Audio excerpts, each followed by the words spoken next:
¿Alguna vez sentimos que por dentro estamos cansados, como si necesitáramos un respiro, una limpieza por dentro? A veces pasamos por la vida acumulando cosas, errores, heridas, pensamientos que no nos dejan tranquilos. Por fuera seguimos adelante, pero por dentro, algo nos pesa. Y justo ahí aparece la voz de Dios, no para juzgarnos, sino para ofrecernos algo que nadie más puede dar, una limpieza real, una renovación profunda. En Isaías 1:16 él dice, lávense, límpiense. No es una orden fría. Es una invitación amorosa de un padre que ve lo mejor que podemos llegar a ser, que no se rinde con nosotros, aunque nos hayamos rendido alguna vez. Imaginemos por un momento que nuestro corazón es como un jardín. Tal vez hay hojas secas, malezas o tierra endurecida, pero también hay semillas de esperanza, esperando un poco de agua. Eso es lo que hace la palabra de Dios, riega nuestro interior, remueve la tierra y deja espacio para florecer de nuevo. Así que en estos minutos, vamos a descubrir juntos qué significa realmente limpiarse ante Dios, no desde la culpa, sino desde la libertad. Porque si algo nos enseña este mensaje, es que no importa lo sucio que esté nuestro pasado, cuando Dios limpia, deja todo nuevo. Por eso, en esta semana, al investigar y estudiar la Biblia y pedir la guía de nuestro amoroso Padre Celestial, vamos a reflexionar sobre Isaías 1:16 que dice: Lávense, límpiense. Aparten de mi vista sus obras malvadas. Dejen de hacer el mal. Isaías escribió su mensaje en un tiempo de profunda crisis moral y espiritual bajo Usías, Jotam, Acaz y Ezequías según el versículo 1. El pueblo mantenía las ceremonias, los sacrificios, las apariencias, pero su corazón estaba lejos de Dios. Después de describir esa corrupción y de rechazar la adoración hipócrita, Dios deja de señalar el problema y comienza a ofrecer la solución. En los versículos 16, da el mandato de purificación y abandono del mal. En los versículos 17, da un pedido positivo a vivir con justicia. Versículo 18, hace la promesa de perdón y restauración divina. Todo esto es una estructura de pacto, donde Dios hace una acusación, hace un pedido, y finalmente hace una invitación a su gracia y misericordia. Es un pedido divino progresivo, mostrando su amor y cuidado en cada paso. En el versículo 16, hace un pedido urgente al arrepentimiento.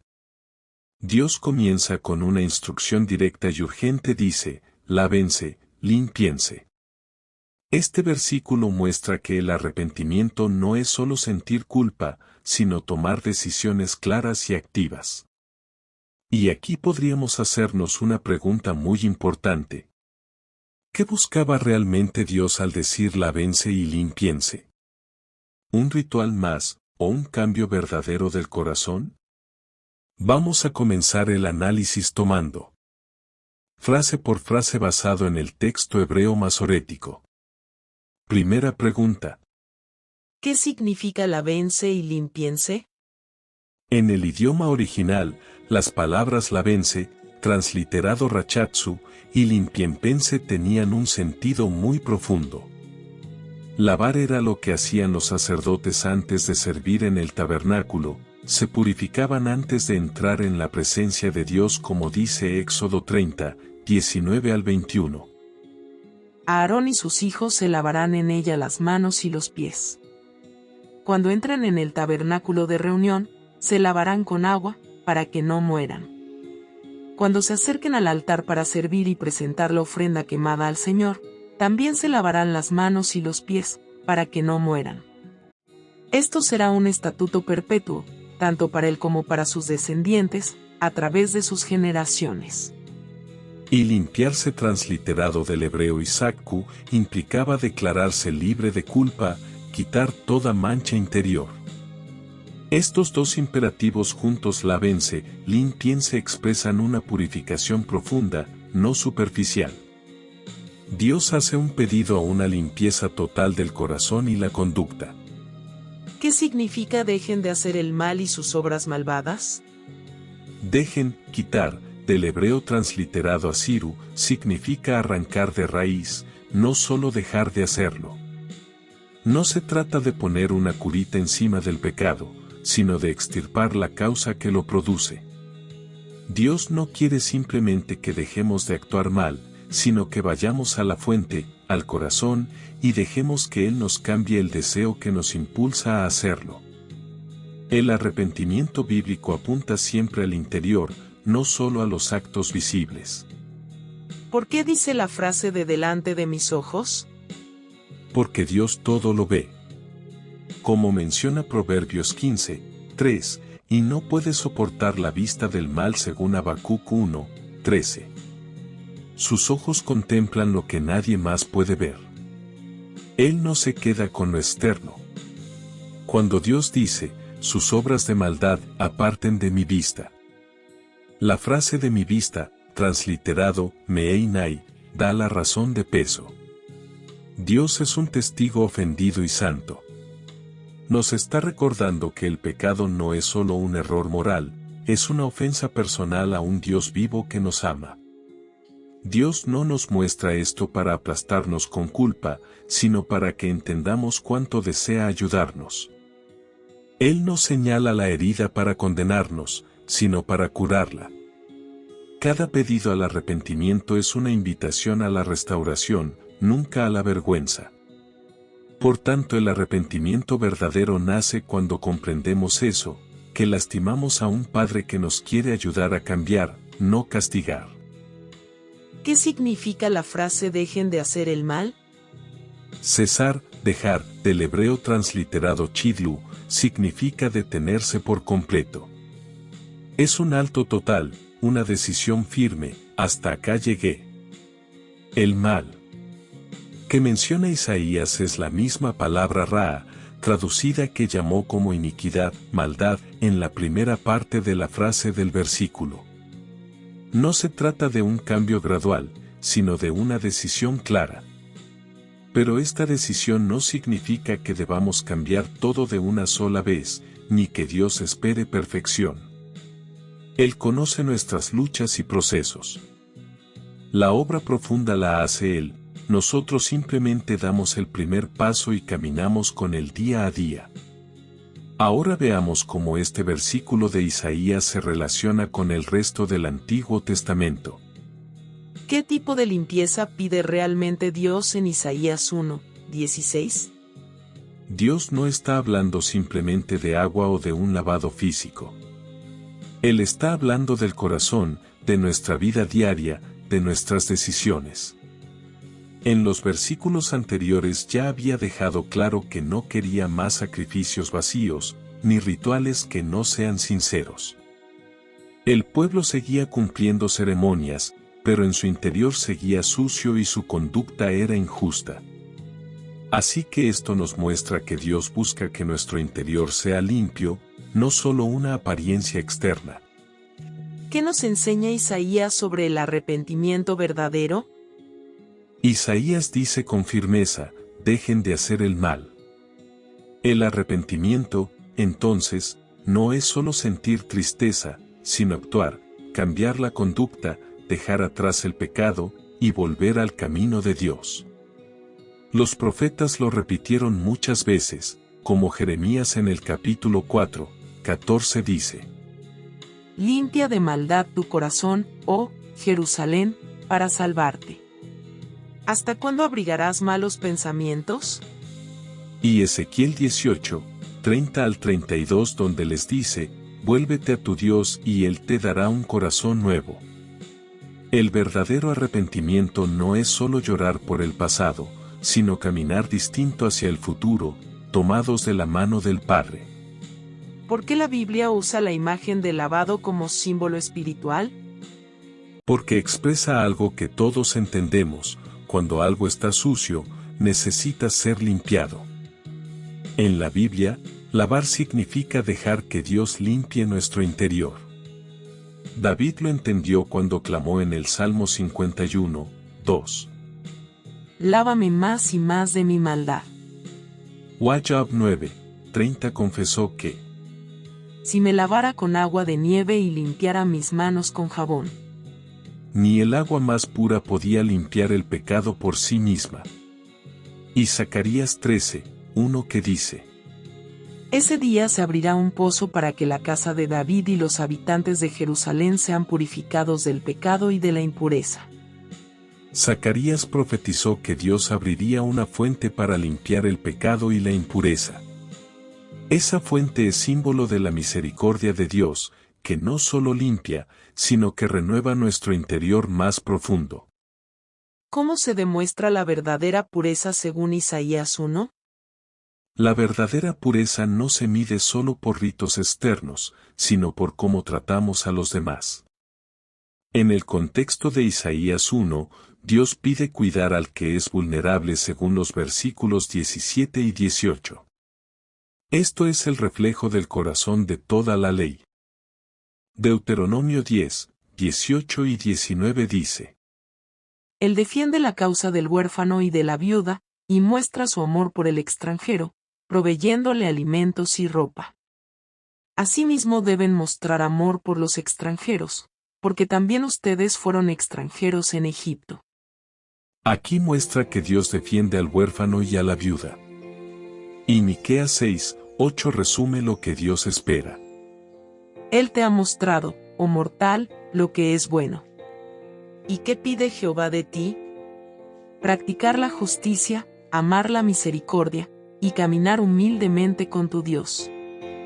Y Amós 5, 21 al 24 dice: Yo aborrezco sus fiestas religiosas. No soporto sus cultos de adoración. Ustedes se acercan a mí trayendo toda clase de ofrendas, pero yo no quiero ni mirarlas. Vayan a cantar a otra parte. No quiero oír esa música de arpa. Mejor traten con justicia a los demás, y sean justos como yo lo soy. Que abunden sus buenas acciones como abundan las aguas de un río caudaloso. Aquí Dios recuerda que rechaza los sacrificios si no hay justicia. De esta manera entendemos que la pureza verdadera se muestra en una vida llena de justicia, misericordia y rectitud.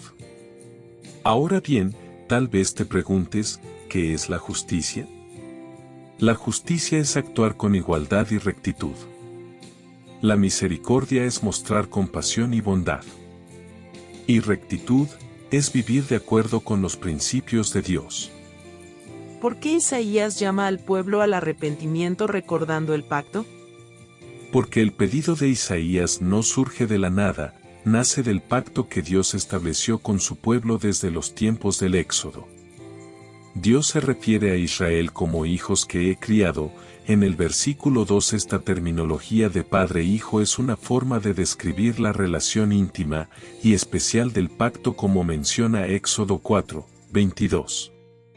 Isaías no menciona la palabra pacto de forma explícita en el capítulo 1, pero la idea del pacto entre Dios e Israel es el fundamento implícito y el contexto total de su pedido al arrepentimiento. Dios no está hablándole a extraños, sino a su pueblo amado, con quien hizo un compromiso sagrado. Ese pacto era como un acuerdo solemne entre Jehová Dios e Israel, donde él prometía bendición, protección y unidad, si ellos permanecían fieles. Pero si se alejaban, vendrían consecuencias naturales, como vacío, dolor y pérdida. Aún así, el corazón de Dios nunca se cerró. Siempre dejó abierta la puerta del regreso. Él decía: si te vuelves a mí, tendré misericordia y te haré volver del cautiverio. Esa es la parte más hermosa del pacto. Dios no cambia, aunque nosotros fallemos. Su amor permanece, y siempre está dispuesto a limpiar, sanar y ayudarnos cuando hay un corazón arrepentido. ¿Dónde y cómo se estableció este pacto originalmente?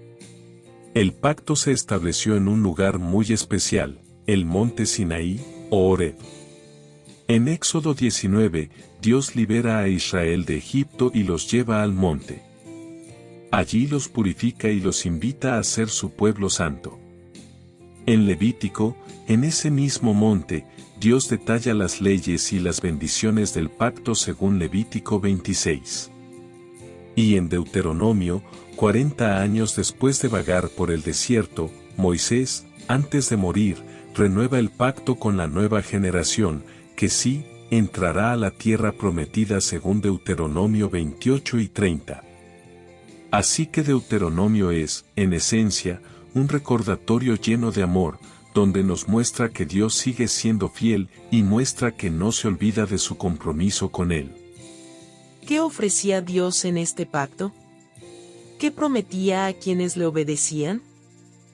El pacto tenía términos claros, como los de un contrato: obedecerlo traía bendición, y desobedecerla traía consecuencias.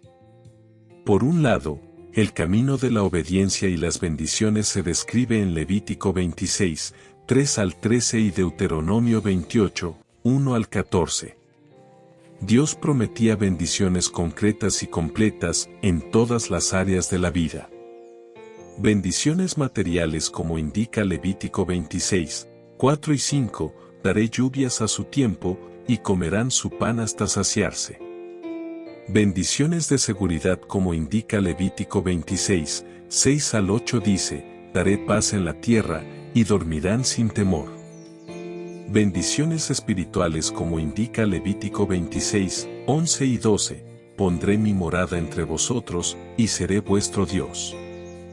En otras palabras, Dios ofrecía bienestar, paz y unión.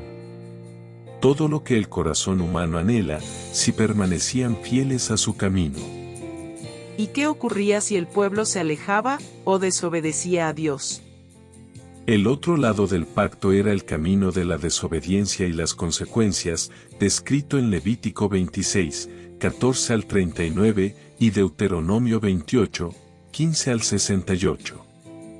Dios advierte que rechazar sus mandamientos traería dolor y pérdida. Desastres naturales.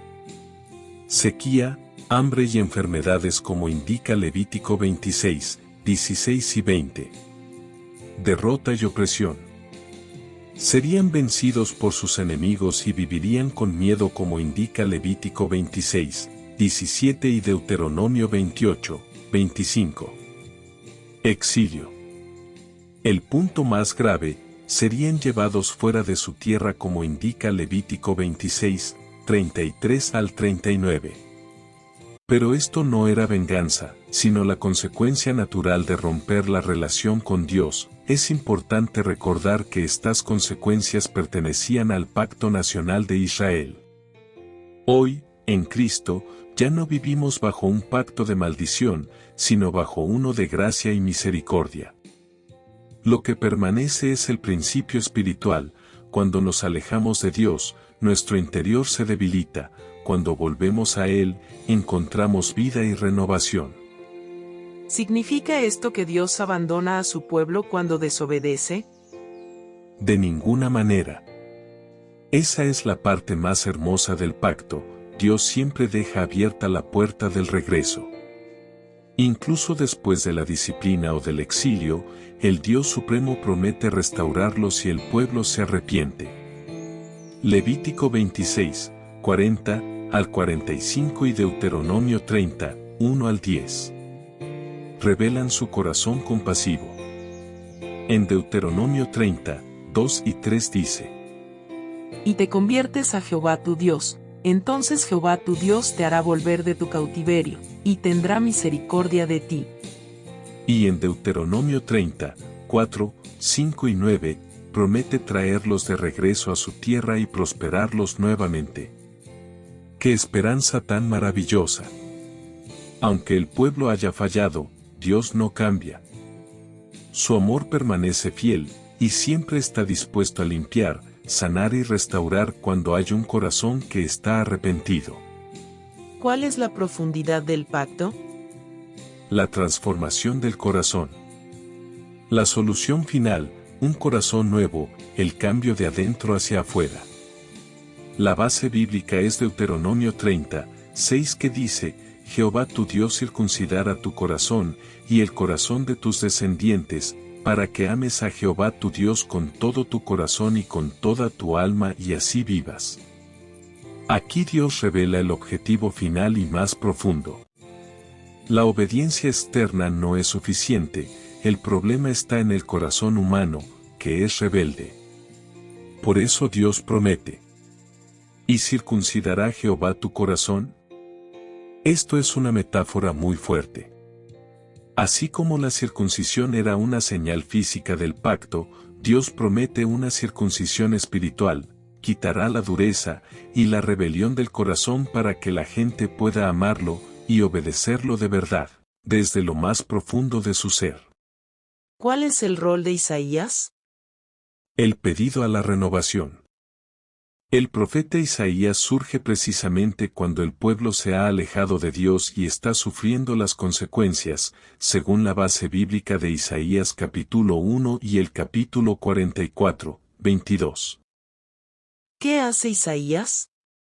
Primero, les recuerda el pacto, les muestra que su sufrimiento, como invasiones, injusticias, es el resultado directo de la desobediencia que Levítico y Deuteronomio advirtieron según Isaías 1, 4 al 7.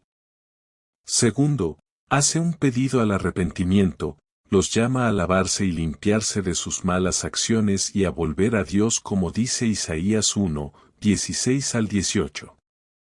Tercero de lo que hace Isaías.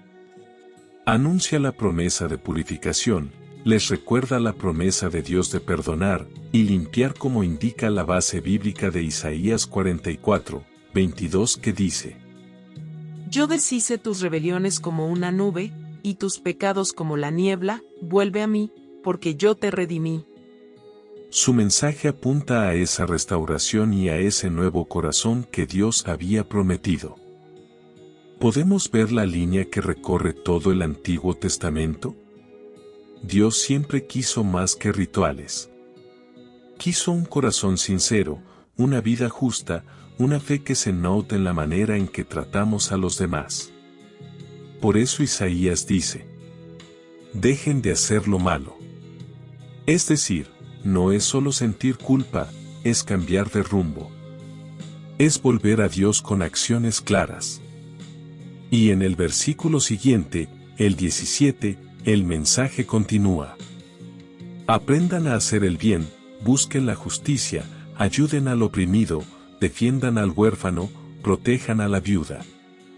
Eso significa que limpiarnos delante de Dios también incluye vivir con compasión, defender al débil, practicar la justicia y la bondad. Dios está diciendo algo muy simple y profundo. No me traigan religiosidad, tráiganme un corazón limpio y un amor verdadero hacia las personas. Y la buena noticia es que Dios mismo nos invita, nos guía y nos ayuda a cambiar.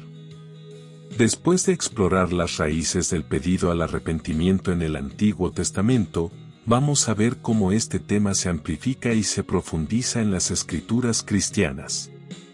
¿Qué relación tiene Isaías 1, 16 con el mensaje de las Escrituras cristianas? No se queda en el pasado.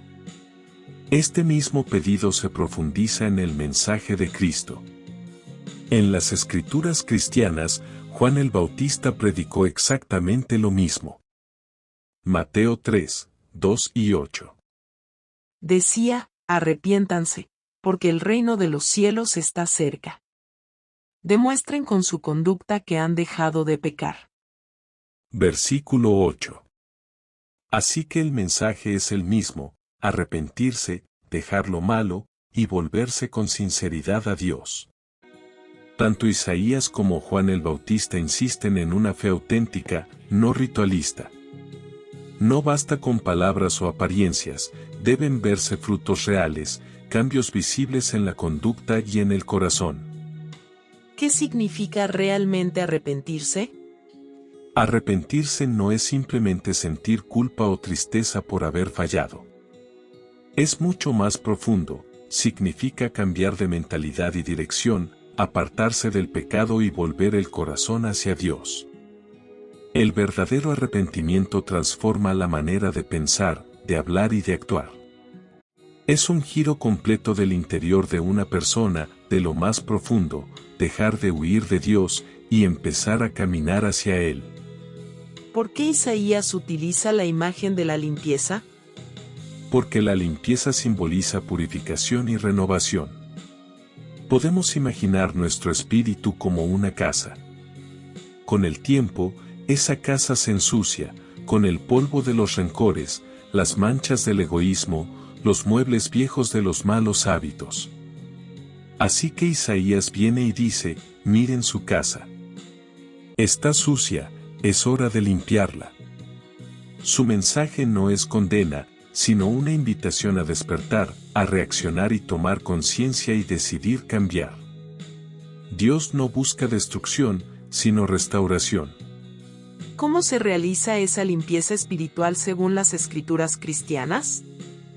Isaías anuncia la necesidad de limpiarse, pero las escrituras cristianas revelan quién nos limpia, y cómo ocurre esa transformación profunda. Esa limpieza no se logra solo con esfuerzo humano, porque nuestras manchas son demasiado profundas. Por eso, Jesucristo es quien trae el agua y el jabón del alma. Su amor y su sacrificio, simbolizado en su sangre, es el poder que borra completamente el pecado. Como dice Primera de Juan 1, 7. Y la sangre de su Hijo Jesús nos limpia de todo pecado. Él nos ofrece una oportunidad de empezar de nuevo, con una conciencia pura y un corazón renovado. ¿Qué papel cumple el Espíritu Santo en este proceso? El Espíritu Santo no solo limpia, sino que nos renueva por completo. Es como un arquitecto divino que entra en esa casa, derriba las paredes viejas, pone una luz nueva y transforma el ambiente. Como lo explica Tito 3, 5 que dice: Y nos salvó. Pero no lo hizo porque nosotros hubiéramos hecho algo bueno, sino porque nos ama, y quiso ayudarnos. Por medio del poder del Espíritu Santo nos salvó, nos purificó de todos nuestros pecados, y nos dio nueva vida. Fue como si hubiéramos nacido de nuevo. Podemos ver cómo Jehová Dios nos cambia desde adentro, nos da una nueva manera de pensar, y una nueva vida. Es como volver a nacer. Entonces, ¿cuál es nuestra parte y cuál es la parte de Dios? Nuestra parte es reconocer que la casa está sucia, admitir que necesitamos ayuda, y abrir la puerta. Debemos decidir cooperar con Dios y dejar que Él actúe y comprometernos a mantener el orden. La parte de Dios es proveer todo lo necesario para esa limpieza profunda. Jesucristo es quien nos perdona y purifica, y el Espíritu Santo, quien nos transforma y fortalece para mantenernos limpios. Jehová Dios no fuerza la entrada. Él toca la puerta, ofrece su gracia, misericordia y espera nuestra respuesta. ¿Qué enseñanza final podemos sacar de todo esto? Isaías 1, 16 no es solo una advertencia, es una invitación amorosa de nuestro Padre Celestial. Nos dice: deja que te limpie, deja que te renueve. Cuando aceptamos esa invitación, el amor de Dios entra y nos transforma en una versión nueva y mejor de nosotros mismos. El arrepentimiento verdadero no nos humilla, al contrario, nos libera. Y la limpieza que Cristo ofrece no solo borra el pasado, sino que inaugura un futuro lleno de esperanza. ¿Qué pide Dios respecto al pecado? Dios pide una ruptura real y radical con el pecado. La Biblia no sugiere, sino que ordena. Pero esta orden divina siempre viene envuelta con amor. Jehová Dios nunca exige sin antes capacitar. Él no nos pide que cambiemos por nuestras propias fuerzas, al contrario, su gracia, su misericordia no solo perdona, sino que también fortalece y acompaña a un cambio auténtico del corazón y la conducta. ¿Jesús dijo lo mismo? Sí, y lo profundizó aún más con amor y autoridad divina. A un paralítico que llevaba 38 años lo sanó y le dijo en Juan 5, 14. Has sido sanado, no peques más. Aquí Jesús enseña que el pecado es una enfermedad más profunda que la física. Sanó su cuerpo, pero también apuntó al corazón. Cuando Jesús dijo, no peques más, no estaba amenazando, ni poniendo una carga imposible. Estaba invitando al hombre a vivir libre de aquello que lo dañaba. Jesús sabía que la verdadera fuerza para cambiar no vendría del ser humano, sino de la gracia, la misericordia que Él mismo da. Jesús nos muestra con su trato cómo es el corazón de su Padre Celestial: primero perdona, luego restaura, y finalmente transforma. ¿Qué enseñó el apóstol Pablo sobre esto? Pablo lo vuelve práctico y claro. En Romanos 13, 12 dice: Despojémonos de las obras de la oscuridad. Y da ejemplos específicos, como en Efesios 4, 28 que dice: El que robaba, no robe más, sino que trabaje. El verdadero arrepentimiento se ve. No queda en palabras, se demuestra con un cambio real. Entonces, si somos salvos por la gracia y misericordia de Dios, ¿por qué dejar el pecado? Porque una fe verdadera siempre produce frutos. En Efesios 2, 8 dice: Porque por gracia ustedes han sido salvados mediante la fe. Esto no procede de ustedes, sino que es el regalo de Dios y no por obras, para que nadie se jacte. Pero Jesús también dijo en Mateo 3, 8: Produzcan frutos dignos de arrepentimiento. La gracia y la misericordia que nos perdona, es la misma que nos capacita para obedecer. Para el que quiere cambiar pero lucha, ¿qué mensaje da Dios? ¿Qué hace si este mensaje nos confronta y sentimos culpa? No escuchemos como una condenación, escuchemos a nuestro libertador. Dios no nos acusa desde lejos, Él se acercó en Jesús a nosotros y pagó nuestra libertad con la muerte de su Hijo. El mismo que dice no peques más también nos dice primero: tus pecados te son perdonados. ¿Y si sentimos que no podemos cambiar solo? La verdad es que no estamos solos. El mismo Espíritu que resucitó a Jesús vive en uno, como dice Romanos 8, 11. Pues bien, si el Espíritu del que levantó a Jesús de entre los muertos reside en ustedes, el que levantó a Cristo Jesús de entre los muertos también les dará vida a sus cuerpos mortales por medio de su Espíritu, que reside en ustedes. No confiemos en nuestra fuerza, confiemos en la de Dios. Donde somos débiles, Él es fuerte. ¿Qué verdad bíblica estamos aprendiendo? Que Dios no busca una religión, una adoración vacía, sino una relación personal que produzca una obediencia real. ¿Con qué ilustración lo podemos explicar? Imaginemos un hijo que cada noche le dice a su papá: te amo, pero durante el día ignora todo lo que el padre le pide y lastima a sus hermanos. ¿De qué sirven sus palabras? Su te amo queda vacío. De la misma manera, decirle a Dios te amo, mientras ignoramos su voluntad, convierte la fe en un sonido sin vida. ¿Qué mostró Dios en Isaías sobre esto? Dios dejó claro que no quiere prácticas religiosas, una adoración sin un corazón sincero. Dice en Isaías 1, 16: Laven y limpien sus manos. Dejen de hacer el mal, aprendan a hacer el bien. Si nuestras prácticas externas de adoración, como las reuniones, las oraciones, los cantos, deben ir acompañadas de justicia, humildad y amor, para que le agraden a Dios. ¿Qué dijo Jesús sobre la religión sin corazón?